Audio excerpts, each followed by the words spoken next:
We're now at week 5 of this season's Dana White's Contender series, and I think it's safe to say it was expected that we would see some dips and valleys throughout the season as far as the skill level of some of these fighters. You can't really expect to see blue chip prospects in every single fight, every single week for 10 weeks. And that's what we're seeing here. This is a little bit of a step down in skill level when you're breaking down the tape on these fighters. And we're familiar with some of the fighters that we're going to be talking about here. Two fighters, in fact, already fought on DWCS, and they came up short. That's one way to put it, right? When you're talking Teague and Chasen Blair, both those fighters were finished in their first opportunity to get a contract. We'll see if they can bounce back. Besides that, and the main event, it's a funny one, right? You have the Cage Fury champion and Anthony Guarascio, who is an entertaining fighter, but he's very unproven and he had a long hiatus from the sport. We'll see how he performs there, but I am interested to see what he brings to the table, and he is a fun fighter to watch. But besides that, this is a little bit of a step down. Besides one fight in particular, right? The women's strawweight bout between Carol Foro and Shanelle Dyer. That is a fight that really intrigues me. Those are two fighters that have serious potential. So you guys know what we're doing here, and if you don't know, we've been absolutely crushing our targets for this season. Okay, it's been absurd. We've been on absolute fire with our DWCS picks. So if you guys want my official target, I should have one official target locked in for tomorrow night. At least I think I'm going to have one. We may have two actually, depending on I'm monitoring a line here. But if you guys want my action, my official action, you guys know you could shoot me an email or DM me on Instagram or Twitter and go give me a follow over there while you're at it. And if you guys could all just smash that like button real quick, subscribe to the channel if you're new here. So as you scan the card, if you're looking for that fight where you have fighters that have that long-term potential, this is it here. In the women's strawweight division, you have Shanelle Dyer taking on Carol Foro. You may be familiar with Dyer as she's been fighting on the PFL Euro scene. Foro, on the other hand, she's battled over in jungle fights and UAE Warriors, but maybe you came across some of her highlights because she's that type of fighter, right? There's a lot of Jessica Andrade going on, if you will. I think there's a lot of similarities there. This is a girl that looks to press the action and let her hands go. You see the intensity in her eyes there. This is a girl that is not going to be intimidated, to say the least, right? She's a little undersized and even a little more than usual because Dyer is more rangy and bigger than the other competition that I've seen Foro in there with. But I'm telling you guys, with Foro's fighting style, it shouldn't be that much of an issue because she is going to close the distance and she's going to let her hands go. Okay, now when you're talking Dyer, this is a girl that likes to mix the kicking game in a lot. You're going to see she's very technical. She's going to throw front kicks. She'll work the leg kicks and all that. She'll even whip a head kick up there too. She has one nasty head kick victory that she had as of recently. But I don't think that Foro is the same type of fighter that Dyer landed that on. I think Foro will be much more defensively sound. I don't see that head kick landing. And to cut to the chase here, I think Foro is going to have success closing the distance and landing damage and countering some of the technical striking of Dyer's. I think that we see Foro land with her hands. She's pretty seasoned. For a fighter here making her debut on DWCS. I mean, she has 9 professional fights. She has a little bit of boxing experience as well. She's the older fighter. She's 28 compared to Dyer's 25. I think that she's very ready for this opportunity, and she comes in with some real momentum. She's been finishing fight after fight, and I think that you could say the level of competition possibly has been a little bit steeper than what we've seen Dyer in there with. I mean, you could argue one way or the other, but I mean, you take a look at who Dyer's been in there with. Yeah, now there's some recognizable names on her amateur record, but as a pro, I mean, she's coming into this fight off a split decision victory over a fighter that is now 3-4, I believe, Valentina Scatizzi, who has a losing record, and that fight went to a split decision. To say that once again, okay, you'll recognize names like Shauna Bannon and Ivana Petrovich. She battled them when she was an amateur. She took L's to them. I wouldn't look at those too intensely. Like I wouldn't put them under a bad light because she was much younger than Petrovich and Bannon when she fought them. Okay, so those losses don't look as bad because you could say, listen, oh yeah, those fighters made it to the UFC, but those are lower level fighters, and we kind of know where their gauge is. And if she's getting finished by those fighters the way she was finished in both those, that's a bad look. But she was like 18 at the time, 17 at the time. I think Bannon was like, just to take a quick look, Bannon was 28 to her 20. And when she fought Petrovic, she was like 18 years old. So, I mean, that's just experience for her. I think that Dyer is a very good fighter.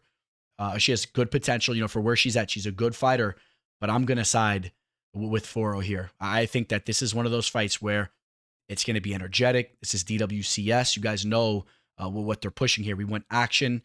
Dyer has some jiu-jitsu skills. I've seen her get on top, and she does show to have some skills down there, and she could rain down some ground and pound. But I like what I've seen from Foro when her butt hits the mat, man. This is a girl that's very agile, very quick. She bounces right back up. I've seen her move in a way that kind of hints to me that she's not a fighter that's going to be glued on her back. I think that she'll bounce back up, and when this fight's on the feet, she'll be the aggressor. She'll be landing as technical and as good as we've seen the striking from Dyer be. She does eat strikes as well. Even when she's landing nicely and she's looking all good and whatnot, she still eats shots. Okay, and now this is a step up in competition. I think Foro lands shots, and I think you could throw the knockout out there. The knockout is potentially live because that's how Foro fights. I mean, there's some power in this little girl here, and she has boxing skills, man. She comes with her hands from all different angles. She'll throw uppercuts, hooks, all that. So if Dyer is really off on the night, she can be KO'd, but I'm gonna lean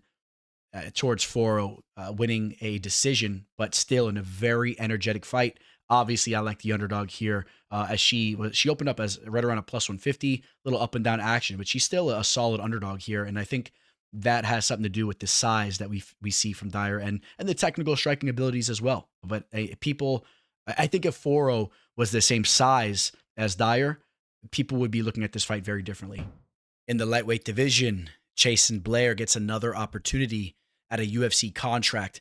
He'll be taking on Sanches, and this is one of those types of fights where it's really hard to say exactly how it's going to play out.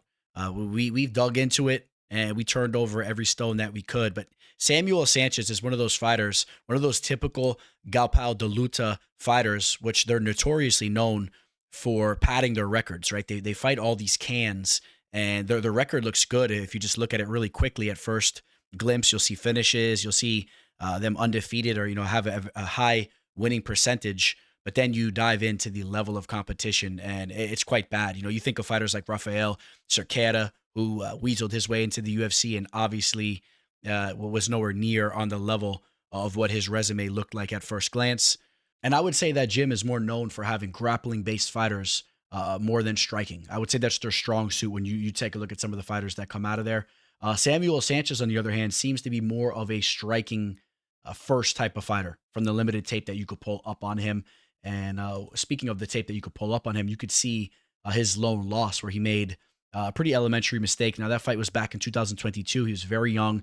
He kind of got in top position against this fighter, Hugo Vargas, and he got caught with a leg lock, a heel hook there, and he tapped quickly. But since then, he's been winning fights. You could say that in his last fight, there was a little bit of a step up in competition against Evaldo Santos, who has a more legit record, and he got another quick finish on him. The striking, it's aggressive, and I do expect that to carry over into the octagon. I think that he will be aggressive in this fight. We saw him at the stare downs. He's intense. Chasen Blair had more of a timid look to him. Chasen Blair, if he's going to have success in this fight, I think that he has to have success with his jiu-jitsu, which it's pretty polished. That's his strong suit.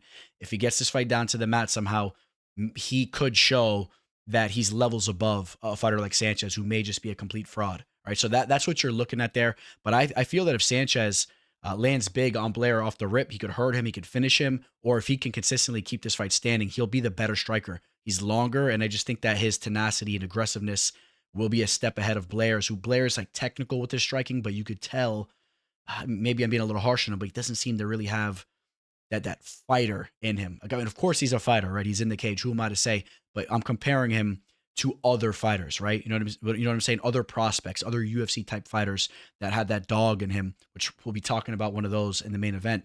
Chasen Blair is more of a technician, a jiu-jitsu type of dude. And I think that Sanches is going to be on him here. And I'm going to take a flyer on Sanches being a little bit more legitimate than he possibly could be. And I'm going to say Sanches gets a KO. We'll call a KO here on Chasen Blair. The way that Blair was finished against Cody Steele wasn't a good look. Cody Steele is, you could say he's more of a jiu-jitsu fighter, but that's not really the case. He has a strong jiu-jitsu background as he competes there and has experience there. But Cody Steele, as we saw once again in his last fight, he'll bite down on his mouthpiece and look to take you out. He throws heavy strikes, so not too much shame in that loss. Before that, he was submitted by Ahmad Hassanzada, got caught in a knee bar there, and grappling's supposed to be his strong suit. I just kind of feel like he falls short in some of these big opportunities, and he also has a questionable loss, was a split decision loss against Jeffrey Craig. I think he comes up short here. I think he comes up short once again. Not a lot of confidence in the pick, but there's enough things that I like to side with Sanches here that I'm seeing. All right, you kind of have to take a little chance at one aspect of things, but there's some things that he has going for himself, and then you're also fading Blair on things that we have seen. I like Sanches to get the job done, and I'll say he gets a second round KO with his hands. Now, this is an interesting one here as Felipe Franco takes on Freddy Vidal. Vidal takes this fight on short notice after Franco loses a couple of bouts he was supposed to have. Vidal misses weight. He weighs in at 210 pounds. This fight is set to take place in the light heavyweight division. So I don't know how much you want to hold Vidal to the fire there. He really got a short notice call, but it's not really a good look in the sense that he should have known or have been preparing for any kind of opportunity like this. This is a fighter I believe is a little bit more up there in age. He's 3-0. He has about 4 or 5 amateur fights, and the time is now for him. Okay, the time is now. He doesn't have time to play around. He needs to stay ready, and he looks a little soft as you see them squaring off here. Meanwhile, Franco is coming in good shape, but I still have question marks about him as well. He's another one of those fighters, as I mentioned earlier, coming out of that Galpao de Luta gym that has a very padded record. You take a look at him. He's 8-0, but look at the level of competition on the opposition here. I mean, these fighters, the majority of the fighters that he's in there with have losing records or are making their debuts, okay? And then go on to have losing records. I mean, this is atrocious. His most respectable victory is going to be against a fighter that has 19 victories, but also has 16 losses, all right? His grappling is his bread and butter, right? That's what he does best, and I think that's where he could have a lot of success here, especially if he's conditioned, right? If he like he looks to be, and as he was preparing for the date. That's where I think he could really take advantage of Freddy. Freddy seems to be a very green fighter. He's going to have a size advantage. If Freddy is somehow in shape, maybe he just he's a big boy, but he's actually one of those fighters that can chug along. That's where he potentially could give Franco some issues because he's big, and if he's stuffing takedowns, making Franco work, and we see maybe Franco gets exposed with his overall game. Vidal has a lot of holes technically, but he's one of those kind of guys. You watch tape on him, he's scrappy. You know what I'm talking about? One of those kind of fighters that's scrappy. He looks like he's in a street fight when he's in the cage, and he'll look to land big on you, and he'll look to do what he can do. I mean, he's just not really a technician, but I still think that this fight's questionable, even when you look at Franco, who's a big-time favorite. So, I mean, I guess so maybe there's something, I don't know. You know, sometimes information gets leaked from these gyms, and maybe Franco's the truth, and they're just because he's only fought cans early on doesn't mean he's a bad fighter. Sometimes it is the right way, or could be the right way, to groom a fighter slowly into bigger fights. It's not always a bad thing. You see that more in boxing, but maybe Franco is the real deal, and that's kind of leaking out because you see action coming in on him. And I mean, is it because he has abs? He looks to be more in shape. I mean, is it because you could pull up a couple more fights in him on YouTube and you see him dominating with his grappling? But are people not aware how low level these fighters are? So I mean, this one's interesting to me. I would probably have to lean with the value being on the dog, but realistically, what we're probably going to see here is we're going to see that Vidal is not ready to go for a full fight, and you see him gassing out heavy. He doesn't land that big KO. You see him on his back and being controlled. Even if he doesn't get subbed, you probably see him on his back a lot, breathing heavily. And this could be a fight that plays out very sloppy. I'm going to say Franco pulls off like a head and arm triangle sub, something like that, as Vidal's just gassed out in the second or third round. Now we have the biggest favorite of the card here in the Brazilian, the gunslinger Lerryan Douglas. He trains with Cub Swanson, and he's looking pretty good as of recently. He comes into this fight on a 4-fight winning streak where he finished every single one of his opponents via strikes over in the LFA. He's taken on Cam Teague. We're familiar with him. We all remember what Kevin Vallejos did to him as he was an absolute punching bag. You had to love the toughness that he showed. He never looked for a way out. And that fight took place about a year ago. And since that fight, he did go and win two other fights, fighting in the cage, while also participating in a boxing match as well. He had a second round victory, and you could pull that fight up on YouTube. And if we're being quite honest, it wasn't really that good of a look for him. Okay, even though he got the knockout in the second round, he was eating shots early on. You like the confidence that he shows, but his defense is just very zombie looking, and it's just not a good look, especially when you have a fighter like Douglas who hits hard. I think Teague's going to take some real damage. He's going to have to withstand it to have success in this fight. I don't think that it's a matter of if, it's a matter of how he takes it, because he's going to be landed on, and the real path to victory for him would be to make this fight ugly, be able to eat those strikes, and then try to land some of his more sloppy striking, where he could potentially get a KO on Douglas, which we have seen Douglas actually knocked out a couple of times. It's not like he's invincible there. He has his own durability issues. At least he's shown that kind of early on in his career. But I just really don't like what I've seen from Teague. He's fun, and you kind of know you're going to get a fun fight one way or another from him. He's going to bring it, and he'll mix things up too. He'll mix in some knees and elbows. He'll march forward, and he'll look to land on you with his hands. But I think that the most likely scenario, a very likely scenario, is he's going to get cracked as he's marching forward, and you're going to see him KO'd. But I will just highlight once again. You take a look at Douglas's last loss, which was the one prior to that, where he started that 4-fight winning streak. He was finished. We got hit with a head kick over in the LFA by Isaac Thompson. Some of these fighters are, I mean, yeah, we recognize Chipe Mariscal for sure, but James Gonzalez, I mean, this isn't like steep level competition. I mean, it's not like these guys are very high level fighters that got over on him. These are questionable fighters as well. So can Cam Teague replicate some of what we saw there? It's possible. I will also say this: his other loss that he took in the first round back in 2017, that was a long time ago. He was young, and that fighter looks to be pretty legit there as well, as you dive into him and Zabralov Sifula. And that guy looks legit. So it's not that one that concerns me. It's the other more recent losses that he's taken that does concern me when you're talking about him being a massive favorite like he is, which on some of these books, I've seen him as high as a minus 800. You're probably at best going to catch him right around a minus 650. I don't really like that target. I mean, I'm sitting back here and just kind of hoping that Teague brings the fight and makes this a fun one. But I will lean towards the under here. I think this fight ends under a round and a half. And I think that we see a finish one way or another. This is one of those fights where even though Douglas has a more patient type of fighting style, Teague's going to be in his face. All right. And I'll throw this out there as well, because I do want to mention Douglas is a very patient fighter. That's one thing that you do see for sure on tape, but it's kind of a double-edged sword because, yeah, you could say, oh, well, maybe Teague can get some points off on him and win a decision by being more active. But I think it's more likely as he's doing that, he's going to run into a big shot. And even if he doesn't get knocked out, those strikes are going to be more significant and they'll still rack rounds up. But you can throw that into the mix. Teague will be the more active fighter. He'll be coming forward, which will play right into what Douglas wants to do. This is kind of like a patented matchup for Douglas. This is a really solid matchup for him to land that counter KO with his hands and get a contract here. He's one of Cub Swanson's boys. But, I mean, I'm not touching this line. You're looking at something with a finish here, something early on. So time will tell what level both these heavyweight fighters end up being on. Maybe a little bit more in the case of Steven Asplund, who does take this fight on short notice, as Anthony Guarascio lost his initial matchup. But understand that Asplund had a date already set up. He was actually going to be fighting a fighter that we've seen over in the PFL and over in LFA in Jordan Heiderman. And that fight was supposed to take place on the 12th, right? This upcoming weekend. So it's not like he wasn't training for a fight. And he seems to be a dedicated fighter. So I think that Asplund will be prepared and will be ready to go.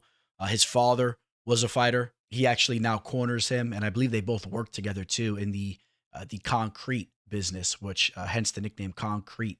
But, you know, Asplund, you break down tape on him. Not that this matters, but he seems to be one of those guys that probably carried a lot of excess weight and then lost it because you see him kind of having that type of physique with his body. And that doesn't really mean anything.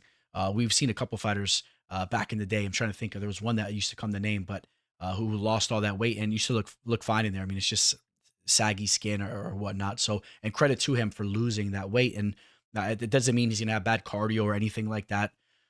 Now, You take a look at some of his recent work, right? You pull up his last victory against Raiden Kovacs, who is a lower level fighter. He showed in that fight that he has holes in his game because he gave up his back at times. He was in some positions that I think that if he does that against Guarascio, not just standing but down in the mat, I could see Guarascio finishing him via ground and pound. I could see Guarascio actually end up showing that he has some abilities that he hasn't yet shown in the cage. Right? Everyone looks at him as this knockout artist, but actually it's his jujitsu that's his base. That's what he first started training. And he started training a long time ago. You may not realize it because he's just 3-0 as a pro.